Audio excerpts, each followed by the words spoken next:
Noong ika-4 na pagdinig ng Senate Blue Ribbon Committee hearing, may 2 larawan na pinakita ang chairman ng Senate Blue Ribbon Committee, Senator Pampilo Lacson, kay Engineer Bryce Hernandez. Isang larawan sa isang lamesa na puno ng pera at doon ay makikita ang aking presensya na kung saan ay ako'y nakasuot ng blue na shirt at ito ay sa conference room ng lumang opisina namin. Para po sa kalaman, lahat po ng pera na yon ay para sa BICAM ni Kong Saldi, 519 million na may 20% proponent noong 2022.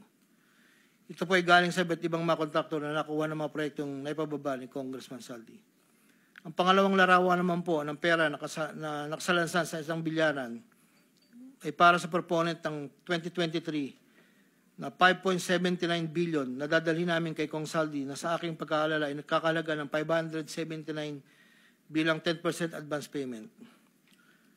Aking nireserba ang aking pagpasa sa karagdagang sinumpang salaysay kung sakaling ito ay mabibigyan muli ng pagkakataon. Ginagawa ko ang sinumpang salaysay na ito upang pakita ang aking kusang loob na pakipagtulungan sa sinasagawang bisyon sa Senado, sa House of Representatives at iba pang ahensya ng pamahalaan, kaugnay ng mga anomalyang proyektong DPWH, at upang matuluyang palagutin lahat ng mga taong sangkot. Ilan po, Your Honor.